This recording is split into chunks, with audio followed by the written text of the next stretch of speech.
सागर तज्जयति परम ज्योति समं समस्तर्णन्तपर्यायं दर्पणतलैव सकला प्रतिफलति पदार्थमालिका यत्र। पुरुषा सिद्धि उपाय जी ग्रंथ अमृतचंद्र आचार्य देव की कृति है। अपनी चर्चा सकल चरित्र में 12 भावनाओं के ऊपर चल रही है।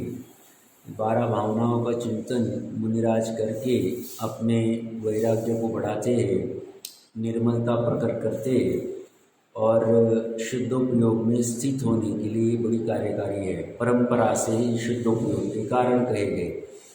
ऐसी 12 भावनाओं का चिंतन हम जैसे गृहस्थ में उलझे हुए गृहस्थी में उलझे हुए जीवों के लिए भी जितनी शक्ति है उतना कार्यकारी है। ये उन्होंने पहले कह दिया था। अपनी कल चर्चा चल रही थी आश्रव भावना के ऊपर। आश्रव भावना के 57 भेद है आश्रव के, जिससे नए नए कर्मों के आश्रव आते। ये नए नए कर्मों के जो आश्रव आते ये अन्य कुछ नहीं, जीव का ही परिणाम।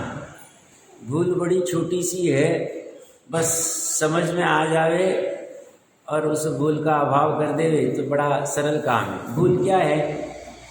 पूर्व में कुछ कर्म बांधे थे, मुख्यतः से मोहनीय कर्म का उदय होता है और वो जो मोहनीय उद्गल के कर्म है वो ज्ञान में झलकते। ज्ञान में उनका झलकना, उनका स्वाद आना, उनका रस जानने में आना, इसमें कोई बाधा नहीं। बट वो ज्ञान में झलकने के बाद में जीव उससे जुड़ जाता है, राग आदि कर देता है और अज्ञानी जीव एकत्व आदि कर देता है, उपादेय बुद्धि करता है, जिसे अभिप्राय की वासना भी कह सकते हैं। बस इसी वजह से नए कर्म आते। तो ये 57 प्रकार के भाव यही है। ये अलग अलग है, मतलब मिथ्यात्व के भाव श्रद्धा की अपेक्षा से श्रद्धा गुण का विकार है। अवेति और कषाय ये चारित्र गुण का विकार है। योग ये निष्क्रियत्व गुण का विकार है। जो भी आप कह सकते हैं, तो इनसे ये सब चलता है। बस ये जीव छूटने का उपाय ढूंढ रहा है। छूटने का उपाय बड़ा सरल है। वो कहते हैं सरल उपाय, देखो एक एक पर्याय को तो बदल नहीं सकते। ये पर्याय यहाँ जा रही है, उसको वहाँ रोकने जाए तब तक वो दूसरी तरफ चली जाएगी, तो ये विकल्प चलता ही रहेगा। कहते हैं इस विकार को, इस आश्रव को रोकने का उपाय भी सवर निर्जरा में चलेगा ही स्वसन्मुख होना। स्वसन्मुख अपना उपयोग जाने। उपयोग मतलब ज्ञान उपयोग, मुख्यता से दर्शन उपयोग भी आ ही गया उसमें, बट ज्ञान की मुख्यता से कथन चलते। तो अपना ज्ञान उपयोग कैसे स्वसन्मुख होगा, इसके लिए प्रयास करना चाहिए। ये अपने हाथ में। ज्ञान उपयोग स्वसन्मुख क्यों नहीं हो रहा है? क्योंकि स्व का यथार्थ ज्ञान नहीं है, एक कारण। दूसरा कारण है जीव ज्ञान उपयोग को स्वसन्मुख इसलिए नहीं कर पा रहा है क्योंकि उसे भ्रम हो गया है। क्या भ्रम हो गया है? पर सन्मुख रहता तो मुझे सुख मिलता है, तो पर सन्मुख में मुझे सुख मिलता है, ये भ्रम है। और स्व का ज्ञान नहीं, इसलिए उपयोग ज्ञान तरफ जाता नहीं और बार बार पर तरफ जाता है, क्योंकि भ्रम हो गया है, उपादेय बुद्धि हो गई है कि मुझे रसगंध वर्ण से सुख मिलता है, मुझे धन आदि से सुख मिलता है। अब धन पर वस्तु है, उस पर वस्तु के ग्रहण करने के लिए बार बार बाहर जाना पड़ता है। तो जब तक वो बाहर रहता है तब तक उसके भाव प्राणों की हिंसा होती है, और जब वो अंदर आता है तो उसके भाव प्राणों की हिंसा नहीं होती। बस तो क्या करना? तो कुछ भी करके जिनागम के सेवन से, आगम का सेवन, परापर गुरु का उपदेश, जिसे 31वें और 32वें श्लोक में कहा है, आगम की आमनाय को ऊर्ध्व रख कर, तो उसको ऊर्ध्व रख के स्व क्या है उसको जाना, पर क्या है उसको जाना। पूरे 3 लोक के पर को जानने की आवश्यकता नहीं, हमें तो बस उद्गल और उसका लक्षण अच्छे से जानना है। धर्मास्तिका, अधर्मास्तिका, आकाश और काल और उनका लक्षण अच्छे से जानना है, और मोटी मोटी विकारी पर्याय को अच्छे से जानना है। तो जैसे ही ज्ञान में झलके ये रसगंध वर्ण है, ये पर है, ऑटोमेटिकली उसके प्रति वैसा राग नहीं आएगा जैसा भ्रम से आ रहा था, अज्ञान से आ रहा। तो भ्रम दूर करने के लिए स्व पर को अच्छे से जानना, और फिर अच्छे से जानने में ये जानने में आ जाता है कि एक छोड़ के बाकी सब पर है, और बाकी सब पर मेरे लिए कार्यकारी नहीं। मेरे लिए कार्यकारी नहीं मतलब मेरे सुख का कारण नहीं, मुझे सुख चाहिए और कुछ भी नहीं चाहिए। तो मेरे जब सुख का कारण नहीं है तो ऑटोमेटिकली पर तरफ जाने का जो उत्साह था घट जाता है, हट जाता है, कम हो जाता है। और जब ख्याल में आता है मेरा सुख मेरे में ही पड़ा हुआ है और कहीं है ही नहीं, पूरा सुख से लबालब भरा पड़ा हुआ है मेरा चैतन्य तत्व, ये जब उसे जानने में आता है और उसका स्वरूप का निर्णय होता है और वहां रहने में ही समझदारी है, सुख है, वहां से सब कुछ मिलता है, ये ख्याल में आती वो परिणाम अंदर आना चालू हो जाता। बस यही सवर है, और विशेष रूप में आत्मा में स्थिर होना ही निर्जरा है। ये दोनों तत्वों में मुख्यता से यही बात की। तो आश्रय नहीं करने हैं तो परद्रव्य से हटना है, सवर निर्जरा करनी है, मोक्ष प्राप्त करना है तो स्वद्रव्य में आना है, सीतना सा। यही धर्म का सार है। जैसे 12 अंक का सार कहते हैं ना, एक द्रव्य दूसरे द्रव्य को कुछ कर नहीं सकते, किया नहीं, करेगा नहीं, करने की आवश्यकता नहीं। ऐसे ही पर द्रव्य से हटना, स्वद्रव्य में आना, ये धर्म की परिणति है। तो ये इसके लिए बार बार चिंतन करता है, बार बार इसलिए करने की जरूरत है।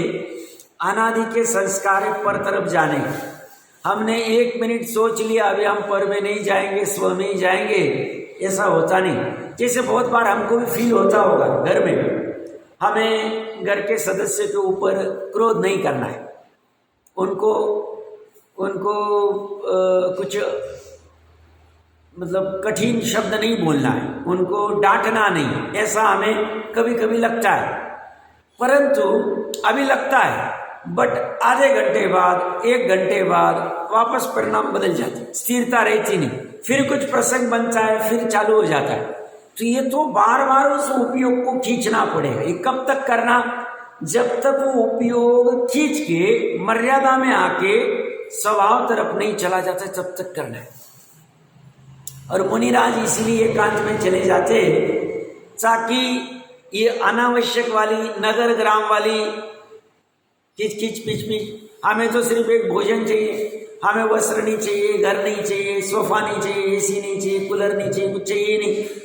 अब हमें सिर्फ एक बार भोजन चाहिए दिन में, उतना आ जाएंगे, दिया तो ठीक, नहीं दिया तो हमारी ताकत है वहां चले जाएंगे वापस, फिर हम संलेखना भी ले सकते।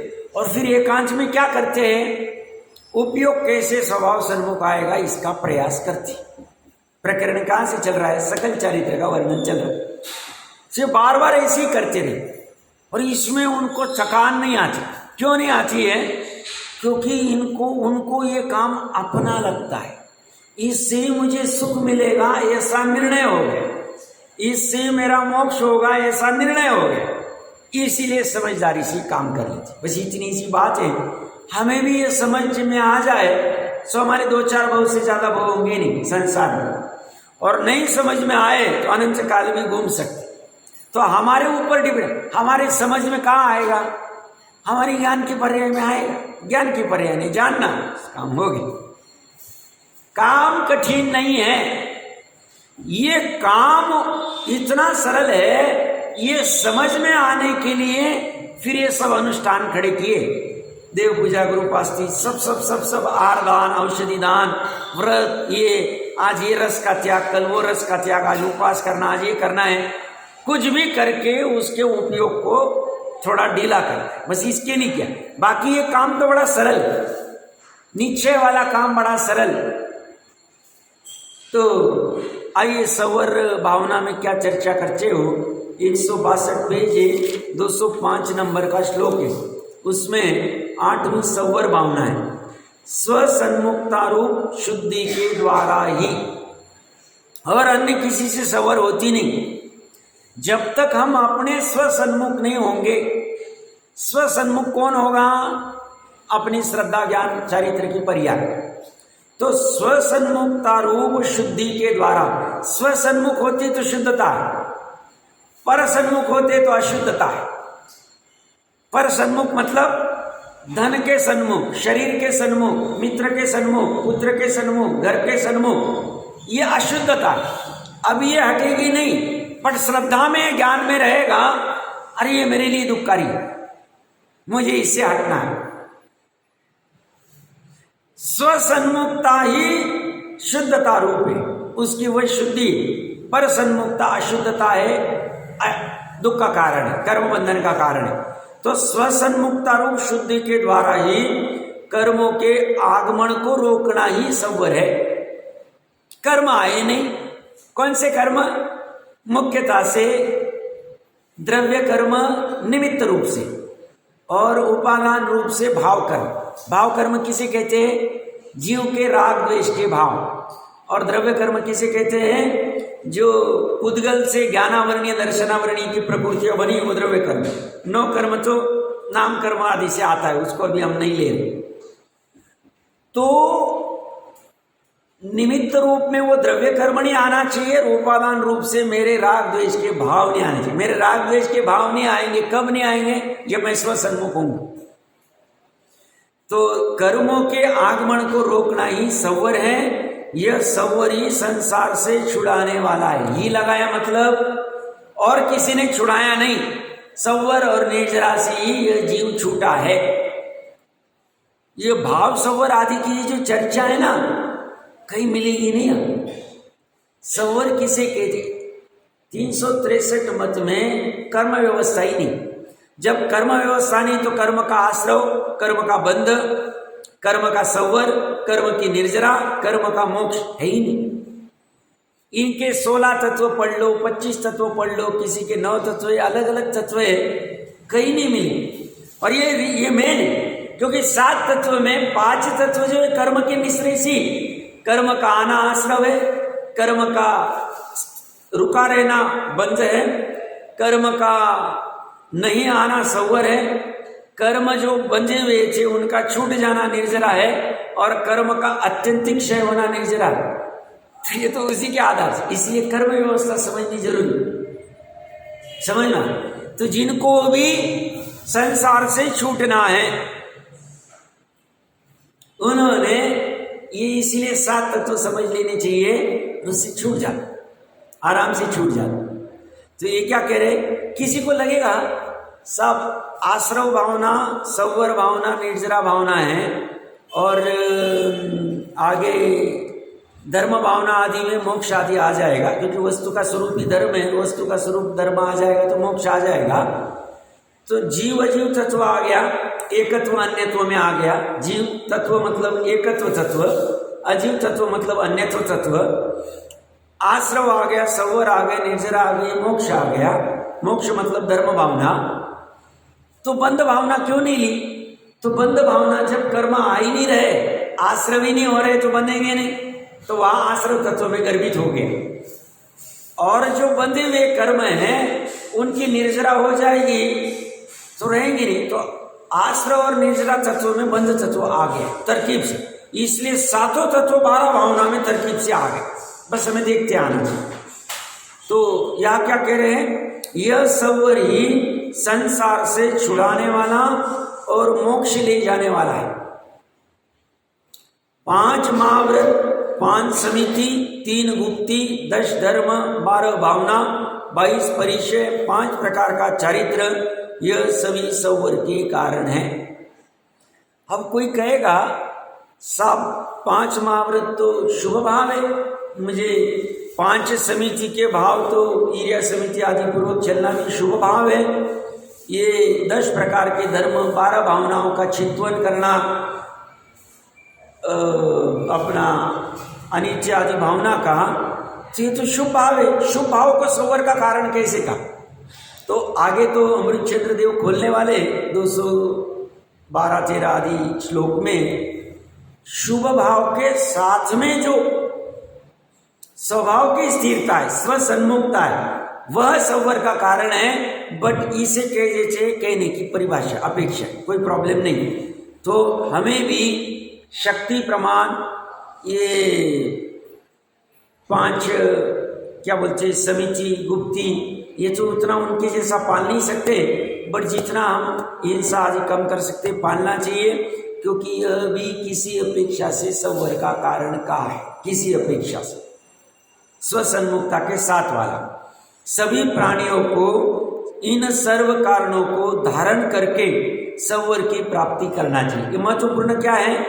सभी प्राणियों को, मात्र मुनिराज को नहीं कहा है, सभी। हम भी प्राणों को धारण करते, जीवत्व हमारा प्राण है, व्यवहार 10 प्रकार के प्राण है, हमें भी इन सर्व कारणों को शक्ति प्रमाण धारण करके संवर की प्राप्ति करनी चाहिए। ऐसा बार बार चिंतन करना ही संवर भावना है।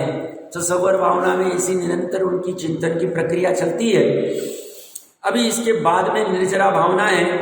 निर्जरा भावना में आचार्य देव अविपाक और सविपाक निर्जरा की बात कर रहे हैं। टीकाकार सर्वज्ञ वितरा कथि तप के द्वारा पूर्वबद्ध कर्मों का एक देख क्षय करना निर्जरा है। निर्जरा में क्या होता है? जो कर्म पूर्व में बंधे थे, संवर में क्या होता है? कर्म आते ही नहीं, नए कर्म। और निर्जरा में क्या होता है? कार्बन शरीर में जो कर्म पड़े थे वो बिना फल दिए खिर जाते। सविपाक निर्जरा। अविपाक निर्जरा तो सबकी चल रही है, नहीं, सविपाक निर्जरा तो सबकी चल रही है। अविपाक निर्जरा में वो बिना फल दिए खिर जाते। हमारे कोई पाप के कर्म होंगे, हम अपने आत्मा में स्थिर है या हम सहज भाव में, ज्ञाता दृष्टा भाव में, तो कर्म आके खिर जाते, हमें नई आकुलता नहीं होती। इसे अविपाक निर्जरा ये काम की। और ये जो निर्जरा है, इसमें क्या होते हैं? पूर्व के कर्म, पुण्य कर्म भी खिर जाते, खिर सकते, कोई बाधा नहीं। इसकी अपेक्षा है, विस्तार से चर्चा कभी कर लेंगे। या निर्जरा भाव में क्या कह रहे? सर्वज्ञ वितरा कचित तप के द्वारा पूर्वबद्ध कर्मों का एक देख क्षय करना निर्जरा है। तप के द्वारा मतलब स्वाध्याय आदि तप के द्वारा, अंशन आदि तप के द्वारा। यह निर्जरा 2 प्रकार की है, सविपाक निर्जरा और अविपाक निर्जरा। सविपाक निर्जरा तो सर्व संसारी जीवों के सदैव हुआ करती, सभी के हो रहे, अज्ञानी की भी हो रहे। मतलब हर समय कर्म उदय में आ रहे। अभी भी हमारे कर्म, अभी हमारे केवल ज्ञानावरण कर्म का उदय है, हाँ है। सभी तो हमें केवल ज्ञान नहीं हो रहा, 3 लोग 3 काल जानने में नहीं हो रहे। हमारे अवधि ज्ञानावरण कर्म का उदय, हाँ है। हमारे अंतराय कर्म का उदय, हाँ है। सभी तो हमें मुनिपना अंगीकार करने का पुरुषार्थ नहीं हो रहा। हर समय उदय में आ रहा है हमारे कर्म, समझ में आ रहा है? तो ये कर्म हमारे हर समय उदय में आ रहे हैं, तो वह अगर फल दे के उदय में आ रहे हैं तो कुछ काम का नहीं, उसे सविपाक। स मतलब साथ में, विपाक मतलब फल। तो जो फल के साथ निर्जरा होवे वो सविपाक। अ मतलब नहीं, विपाक मतलब फल। जो बिना फल दिए निकल जाए उसे अविपाक निर्जरा कहते। अविपाक निर्जरा कार्यकारी, वो तप से होती। इसलिए शक्ति प्रमाण तप करना चाहिए। शक्ति प्रमाण हमें लगता है कि हम दिन में 4 बार भोजन करने से चाहे 1 बार भी, कभी 8 दिन में भोजन करके रह सकते हैं, तो हम उधर करना चाहिए, एकाशन करना चाहिए। हमें लगता है हम बिना आहार के रह सकते, अंशन। उसके साथ में आत्मा के सन्मुख जाने का प्रयास भी करना चाहिए। मात्र भोजन छोड़ना तो लंघन है, तो वो करना चाहिए, बट ये भी कभी कभी कार्यकारी होता है, तो उतनी हमारी आसक्ति घटती है। तो यहाँ पे क्या कह रहे हैं? सविपाक निर्जरा और अविपाक निर्जरा। सविपाक निर्जरा तो सर्व संसारी जीवों के सदैव वाही करती है, परंतु अविपाक निर्जरा तो शुद्ध भाव रूपी तप आदि करने से ही होती। महत्वपूर्ण, अविपाक निर्जरा कब होगी? शुद्ध भाव रूपी तप द्वारा। शुद्ध भाव रूपी तप कब होगा? जब अपने शुद्ध आत्मा के सन्मुख होंगे तो तभी होती कार्यकारी। और अविपाक निर्जरा के बिना यह जीव संसार से मुक्त हो सकता नहीं। कभी आपने सुना होगा, अज्ञानी मिथ्या दृष्टि या द्रव्यलिंगी भी ले लो, वो करोड़ों भव में जितने कर्मों की निर्जरा करता है उतनी निर्जरा सम्यक दृष्टि एक श्वासोश्वास में कर लेता है। अपेक्षा है, क्या कह रहा हूं, एक अंतर्मुहूर्त या एक श्वासोश्वास में इतने कर्मों की निर्जरा हो जाती है ज्ञानी जीवों की, जो करोड़ों भाव में अज्ञानी नहीं कर पाता। महत्वपूर्ण बात कहेगी, इसीलिए स्वसन्मुखता होना इतना महत्वपूर्ण है, इसीलिए आत्मज्ञान होना इतना महत्वपूर्ण है। सब आत्मा का ज्ञान होना चाहिए। बार बार आप कहते हैं आत्मा का ज्ञान क्या है? हमें पता है हमारे आत्मा में अनंत गुण है, अनादि निजन तत्व है, हम उसमें उत्पाद की पर्याय भी होती है, विकारी पर्याय अच्छी नहीं होती है, निर्विकारी पर्याय प्राप्त करनी चाहिए, प्रकट करनी चाहिए, इसी से मोक्ष होगा। हमारे आत्मा में ज्ञान दर्शन है, सुख गुण है, चरित्र गुण है, अनंत अस्तित्व वस्तुत्व आदि अनंत से गुण पड़े, नित्य अनित्य तत्व आदि अनंत धर्म पड़े, ये तो जान लिए, इसमें क्या प्रॉब्लम? बोलते ऐसा जानना नहीं, भाव वासन वाला जानना पड़ना चाहिए। ऐसा जानना तो 11 अंग वाले द्रव्यलिंगी मुनि को भी हुआ हुआ, पर उसका फायदा कुछ भी नहीं जब तक वो भाव वासन नहीं कर पाता है। हाँ, भाव वासन होना मतलब पर्याय अनुभव करती, हाँ यही मैं, ऐसा ही मैं, अन्य नहीं, अन्य छा नहीं, अन्य प्रकार से नहीं, कुछ भी नहीं, बस इतना ही मैं, ऐसी प्रतीति होना श्रद्धा को, श्रद्धा की पर्याय को, ऐसा ज्ञान होना ज्ञान की पर्याय को, ऐसी लीनता होना चरित्र की पर्याय, ये वाला भाव वासन वाला आत्मज्ञान होना चाहिए। और इसके बिना परमात्मा प्रकाश जी में चर्चा चल रही थी 206, 207, 208 आदि दोहे में, इसके बिना तुम कितना भी शास्त्र ज्ञान करो, कितना भी तप करो, कौन से भी तीर्थ आदि जाओ, कुछ काम का नहीं। मूर्ख कहा है उसको? अगर तुम्हें निश्चय से आत्मा ज्ञान नहीं है, देह देवल में विराजित शुद्धात्मा का तुम्हें ज्ञान नहीं है, तो तुम मूर्ख हो। ऐसे 3-4 दोहों में योगिंदु देव कह के चले गए। अपेक्षा है, मूर्ख क्यों कहा? करुणा आती, भैया तुम इतना शास्त्र ज्ञान करते हो, इतना तप करते हो, इतनी तीर्थ यात्रा कर रहे हो, और तीर्थ यात्रा आ गई मतलब सभी पूजा विधान सब कुछ आ गए, सब धार्मिक अनुष्ठान आ गए, इतना सब करके भी तुम्हारा प्रयोजन क्या था? तुमने करना क्या था? आत्मज्ञान, स्व आत्मज्ञान, निज आत्मज्ञान, शुद्ध आत्मज्ञान करना चाहिए, वो नहीं किया। क्या काम? वह 206 नंबर के दोहे में ऐसा कहा है, दीपक होता है, दीपक, रात्रि का अंधकार है, दीपक, हम दीपक क्यों जलाते हैं? ताकि दीपक के प्रकाश में हम वस्तु को देख ले और वस्तु को देख के उसे ग्रहण करना, क्योंकि हमें वस्तु से प्रयोजन, दीपक से प्रयोजन नहीं।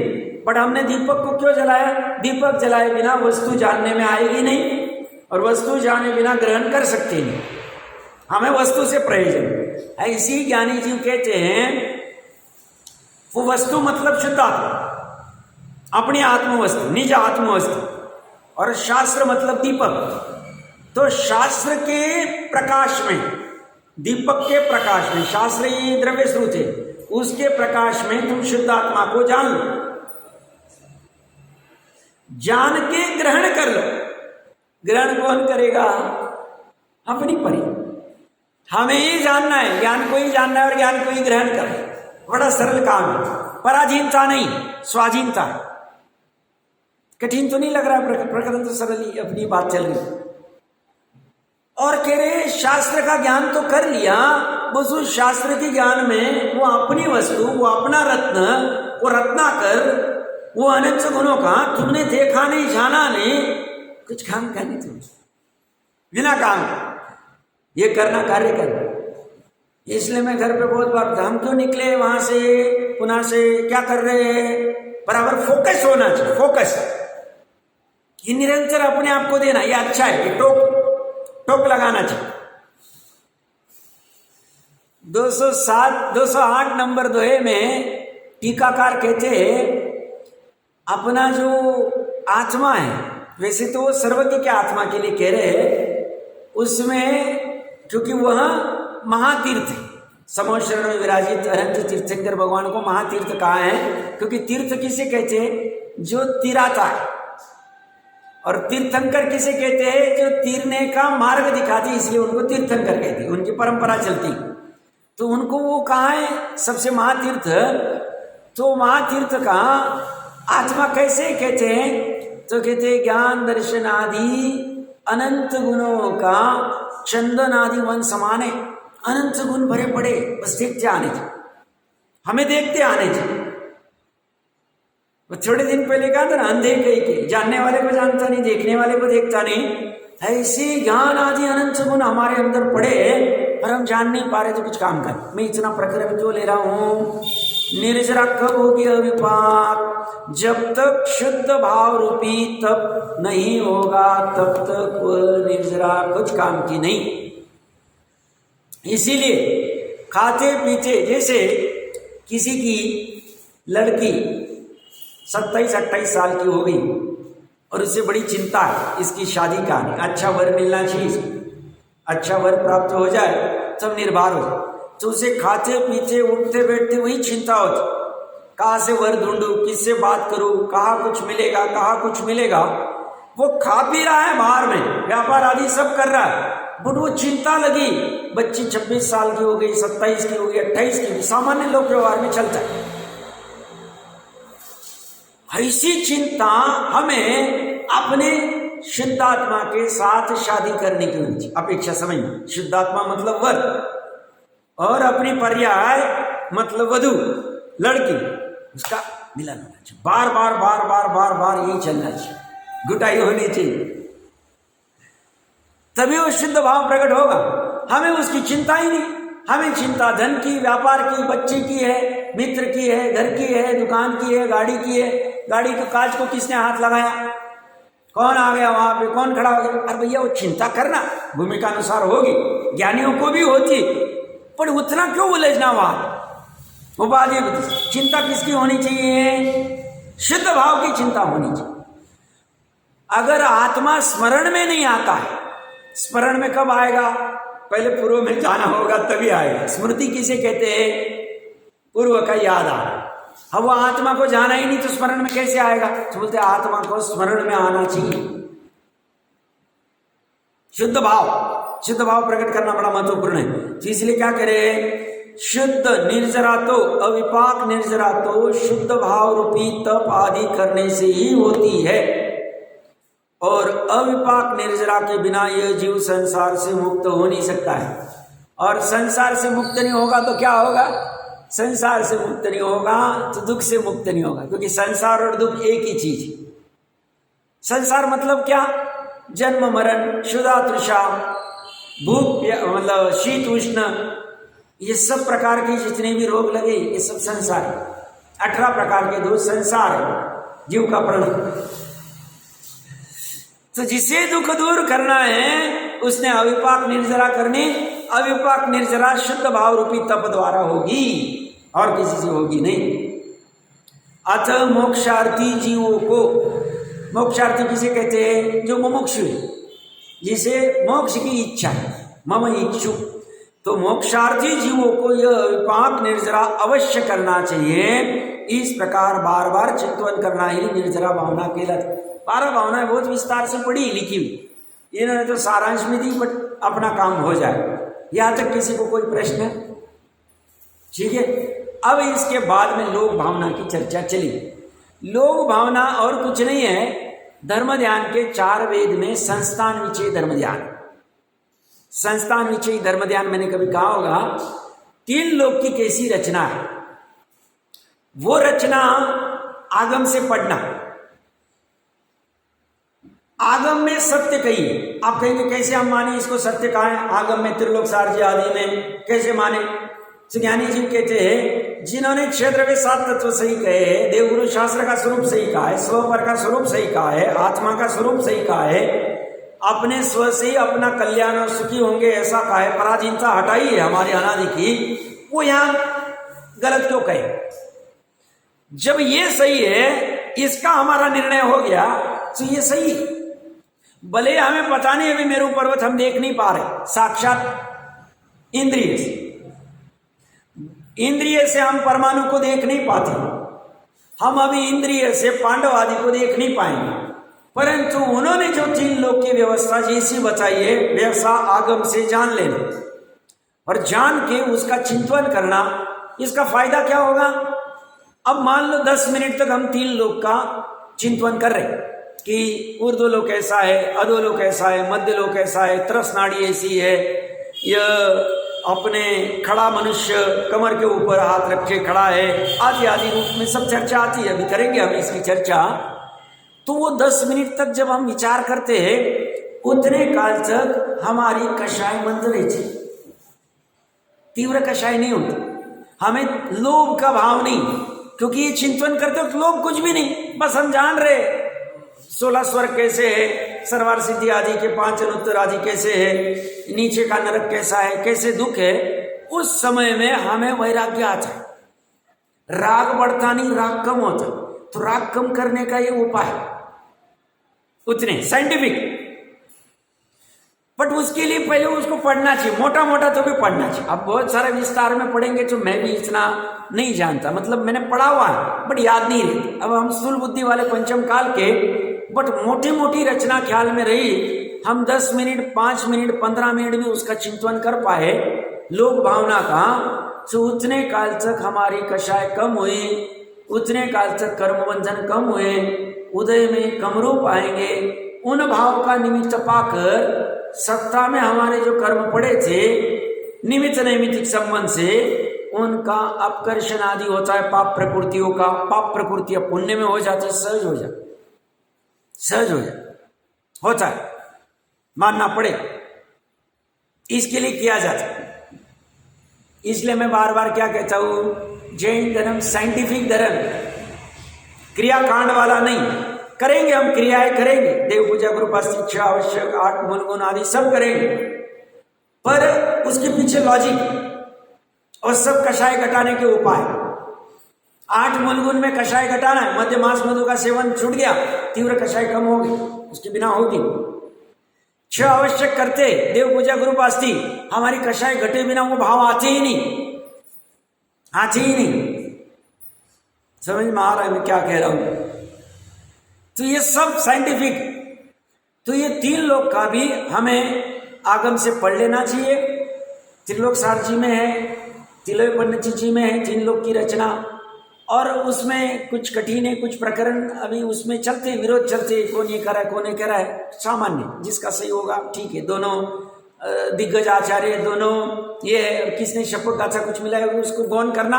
बट सामान्य हम तत्वार सूत्र जी की जो टीकाएं है उसमें ये चर्चा आती है, तत्वार सार आदि चेतन दास जी की टीका आदि में भी, उससे पढ़ के हम माइंड में एक निर्णय कर सकते। जैसे हम बैठे बैठे माइंड में निर्णय करते हैं ना, हमारा घर कैसे बनाना है, हमारी दुकान कैसी होनी चाहिए, माल कैसे लगेगा, फर्नीचर कैसे बनेगा, सोफा कैसे बनेगा, फलाना कैसे होगा, हम लड़की की शादी कैसे कराएंगे, स्टेज कैसा होगा, संगीत कैसा होगा, ये कैसा होगा, जैसे विकल्प करते ऐसे ही करना चाहिए। वो राग के विकल्प है, उससे पाप बंद होगा। अभी भूमिका अनुसार छूटेंगे नहीं, पर ये विकल्प भी करनी चाहिए। हम ये विकल्प करते नहीं और वही विकल्प करते रहते, इसलिए हमारा पाप ही बढ़ता जाता है और ये कुछ काम नहीं होता। ये करना चाहिए, ये बीच बीच में करना चाहिए स्वाध्याय। जिसका स्वाध्याय ठीक होगा उसका ये आराम से हो जाएगा। जिसके पढ़ते समय तो है अपने पास लोक भावना। इस लोक के 3 भाग हैं, ऊर्ध्वलोक, मधोलोक और मध्यलोक और अधोलोक। यह तीनों लोक 343 राजू घनाकार, 14 राजू ऊंचा, किसी के द्वारा बनाए नहीं गए और कभी इनका नाश नहीं होगा। अतः अनादि निधन स्वयं सिद्ध अविनाशी है। अब ये चिंतन करने में बड़ा जोर लगता है। सामान्य 363 मत वाले क्या कहते हैं, हमारे भगवान ने, हमारे ईश्वर ने, हमारे फलाने ने, हमारे डिकने ने विश्व की रचना की। टोडरमल जी साहब ने 5वें अधिकार में लिया, वहां से देख लेना विस्तार। तो फिर टोडरमल जी साहब कहते, फिर उसको प्रश्न पूछेंगे, फंस जाएगा, अटक जाता। मैं कल शाम में भी कह रहा था, धर्म परीक्षा करके अमित गति आचार्य का बड़ा सुंदर ग्रंथ है, पढ़ा होगा तो अच्छी बात, नहीं तो पढ़नी होगी। उसमें थोड़ी कहानियां हैं, उसमें जैन धर्म की स्थापना की है और अन्य मती के क्या क्या मान्यता है, उसमें क्या क्या गड़बड़ है, कहानियों के मार्फत बड़ा सुंदर वर्णन किया। बहुत सारे धर्म परीक्षा है ग्रंथ है, उसमें अमित गति आचार्य का सुंदर है, कुछ कुछ चर्चा देख लेनी चाहिए। तो वहां पे भी उन्होंने अनेक अनेक तर्क देके अन्य मची क्या मानते हैं, उसमें क्या गड़बड़ है, बड़ी सुंदरता से प्रकट किया हुआ है। अपने पास वो शास्त्र नहीं होगा तो कहीं कहीं मिला तो लेके आना चाहिए, अपने यहाँ ही रहना चाहिए इसका कॉपी। धर्म परीक्षा अमित गति आचार्य वाला।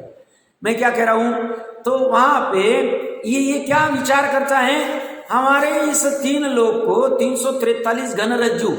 अब जिज्ञासु जीव क्या करता है, राजू क्या होता है मुझे पता नहीं, इमीडिएटली कहां मिलेगा राजू की चर्चा, ग्रंथ निकालेगा, पढ़ेगा, अच्छा इसे राजू कहते, तो उसका ज्ञान बढ़ता जाए, समझ बढ़ती जाएगी, वस्तु स्वरूप समझता जाएगा, विश्व व्यवस्था समझेगी, द्रव्य व्यवस्था समझेगी, उसको समझती जाए। तो क्या कर रहा है, तो क्या चर्चा चल रही थी, तो राजू क्या होता है, तो कभी मैंने चर्चा की होगी, फिर से 2 मिनट में कर लेता हूं।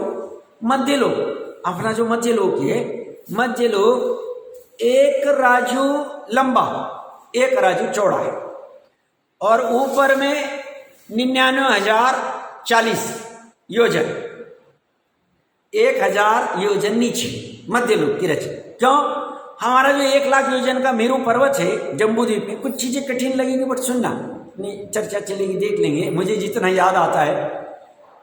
अपने जम्बूद्वीप में ऐसे तो 5 मेरू पर्वत है, उसमें से 4 तो 84,000 योजन वाले, और जो अपना वाला जम्बूद्वीप वाला वो 1 लाख योजन वाला शाश्वत। तो वो उसका नींव जमीन के नीचे, ये जो अपनी जमीन है उसके नीचे 1000 योजन, और ऊपर 99,000 है, और 40,000 योजन, 40 योजन की चूलिका है, बराबर है। और वो चूलिका खत्म होने के बाद में हमारा एक बाल या जो भी भोग भूमि का एक बाल रखोगे, उसके बाद इमीडिएटली वैमानिकों के विमान चालू हो जाते, बस इतना सा डिफरेंस। तो मध्य लोक कितना है, तो 99,000 योजन मेरू पर्वत ऊपर, उसके ऊपर भद्रशाल वन आदि सब चर्चा देख लेना चाहिए, वो अभी थोड़ी बहुत यहाँ आएगी, बाकी विस्तार से वहां से देखना, क्योंकि ये क्या है, बिना प्रेजेंटेशन के, बिना इसके मैं भी नहीं समझा सकता। तो मैं तो यहाँ जितना है उतनी चर्चा करूंगा, और कुछ एडिशनल याद आती तो बता दूंगा। और 40 योजन वाली चूलिका, ये ऊपर ऊंचाई में, और नीचे में कितना, जमीन से नीचे 1000, तो ये तो हो गया हाइट। तो हाइट तो एक राजू की नहीं, ये तो 1 लाख योजन तो बहुत छोटा है।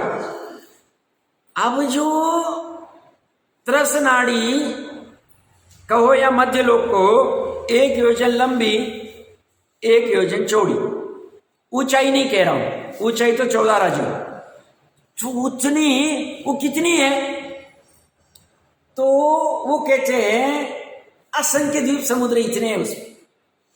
सबसे छोटा द्वीप जम्बूद्वीप, उससे दुगुना लवण समुद्र, उससे दुगुना घाटकी खंड, उससे दुगुना कालोदरी समुद्र, उससे दुगुना पुष्कर द्वीप, आदि आदि आप बढ़ते जाओ, ऐसे असंख्य द्वीप समुद्र है। जम्बूद्वीप कितना है, तो जम्बूद्वीप ऐसा जो व्यास होता है ना राउंड में थाली, तो ऐसा जो व्यास होता है 1 लाख योजन का है। अब 1 योजन कितना है, राजू नहीं कह रहा हूं, योजन कह रहा हूं, योजन अलग है, राजू अलग है। हम राजू को समझ रहे हैं, राजू को क्यों समझ रहे हैं, 343 घन रज्जु को समझना, मतलब हम इमेजिनेशन कर सकते, कल्पना कर सकते हैं।